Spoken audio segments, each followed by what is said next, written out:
Hello दोस्तों, आप सभी को स्वागत है आपके अपने चैनल किरण स्टडी सेंटर पर। आज हम क्लास 10th का प्रश्न वाली 2.2 को क्वेश्चन आंसर को देखेंगे, जो एग्जाम के व्यू से काफ़ी इंपॉर्टेंट है और ये एग्जाम में हर साल पूछता है 1-2 नंबर में। यहाँ पर देखिए इसमें क्या क्वेश्चन क्या बोल रहा है। क्वेश्चन बोला है निम्नलिखित द्विघात बहुपदों के शून्य ज्ञात करना है और शून्यकों तथा गुणांकों के बीच संबंध के सत्यता की जाँच भी करना है। यानी हमको जांच भी करना है, इसको शून्य को पहले निकालना है और उसके बाद क्या करना है, जांच भी करना है। यहाँ पर सबसे पहले क्या करेंगे, लिखेंगे हल में। पहले क्या करें, मान लेते हैं, लिखेंगे माना पी एक्स, इसको पी एक्स मान लेते हैं बराबर S square minus 2x minus में 8। अब हम जानते हैं शून्य ज्ञात करने के लिए क्या होना चाहिए, पी एक्स बराबर क्या होना, 0 होना चाहिए। शून्य ज्ञात करने के लिए क्या होना, पी एक्स बराबर 0 होगा। यहाँ पर देखिए पी एक्स बराबर क्या 0 लिख दिए। अब यहाँ पर समीकरण में लिख देंगे, यहाँ पर लिखेंगे पी एक्स के स्थान पर क्या लिखेंगे, पी एक्स के स्थान पर लिखेंगे एस स्क्वायर माइनस में 2x माइनस में 8 लिख दिए। उसके बाद क्या है, बराबर बराबर के बाद 0 है तो 0 लिख देंगे। अब इसको क्या करेंगे, गुणनखंड कर लेंगे। गुणनखंड करने आप लोग सभी को आता होगा, गुणनखंड नहीं करेंगे पहले।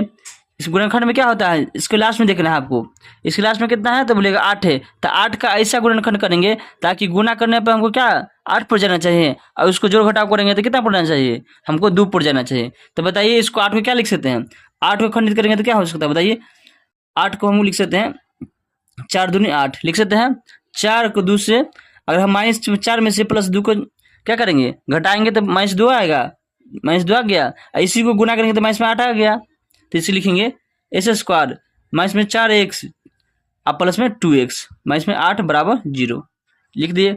अब यहाँ पर देखिए ये दोनों में कॉमन कुछ दिखाई दे रहा है तो बोलेगा हाँ x कॉमन दोनों में दिखाई दे रहा है, तो x बाहर निकाल देंगे तो बचेगा क्या, हमारा बचेगा क्या x माइनस में 4 बचेगा। यहाँ पर ये दोनों में क्या चीज़ कॉमन दिखाई दे रहा है तो बोलेगा 2 कॉमन दे रहा है, दिखाई दे रहा है, तो प्लस में लिखेंगे +2 बाहर निकालेंगे तो बचेगा कितना, x माइनस में 4 बचेगा।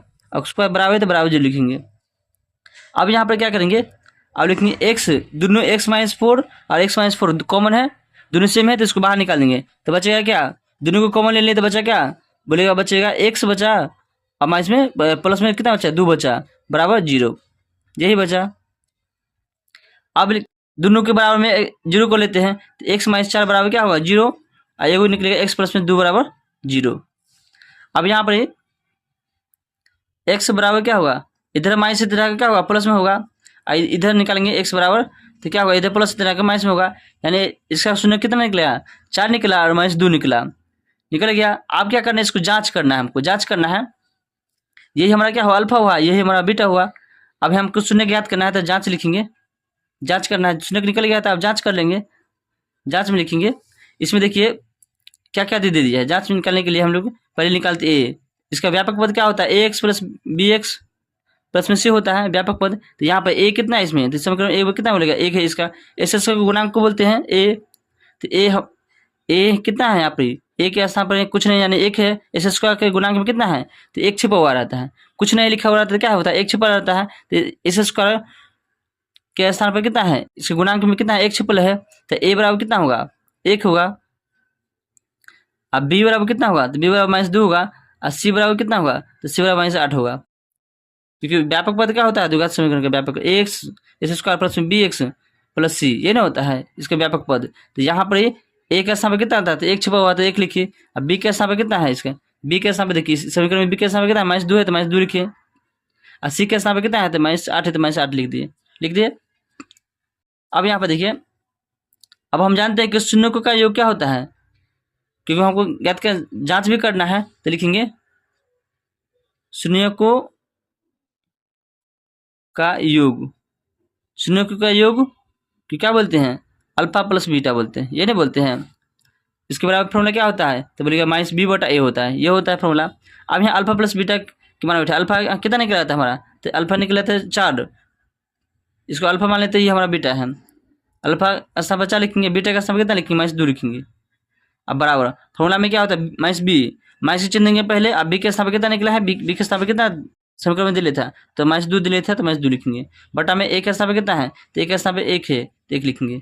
अब यहाँ पर 4 प्लस माइनस क्या होगा तो माइनस होगा, 2 के 2 लिखेंगे बराबर, यहाँ माइनस में 2 आएगा, लीचा में 1 रहेगा उसको लिखना जरूरी नहीं है, 1 लीचा में छिपा हुआ रहता है।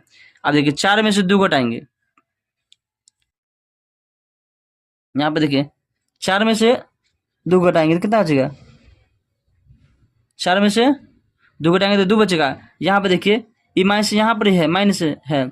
अब बी के समय क्या है, माइनस में दूर है, तो माइनस में 2 रहेगा, तो माइनस क्या हो जाएगा, प्लस हो जाएगा। तो यहाँ प्लस में 2 हो गया, 4 में से 2 गया तो 2 होगा, इधर भी क्या होगा 2 होगा, तो दोनों की संबंध बराबर आ गया।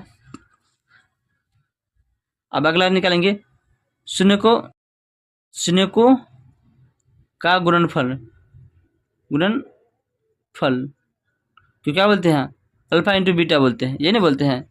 अब इसका फॉर्मूला क्या होता है, तो सी बटा ए होता है। अब यहाँ अल्फा इंटू बीटा, अल्फा हमारा कितना है 4 है, अल्फा 4 है, गुना बीटा कितना है -2 है, तो -2 लिखेंगे, बराबर सी के स्थान पर कितना है, तो सी के स्थान पर बोलेगा कितना है -8 है, तो -8 लिखेंगे। बट ए के स्थान पर कितना है, तो बोलेगा ए के स्थान पर 1 है, तो 1 लिख दीजिएगा। अब गुना कीजिएगा तो कितना होगा -8 होगा, बराबर ने भी क्या होगा -8 होगा, तो ये हमारा संबंध स्थापित हो गया। इस टाइप से आप लोग इस क्वेश्चन का सोल्यूशन कर सकते हैं। आपको 2 नंबर कंफर्म मिल जाएगा, इस टाइप से क्वेश्चन बनाइएगा तो आपको एग्जाम में। आशा करते हैं ये वीडियो आपको पसंद आया होगा। वीडियो को देखने के लिए आप सभी को धन्यवाद। मिलते हैं नेक्स्ट वीडियो में।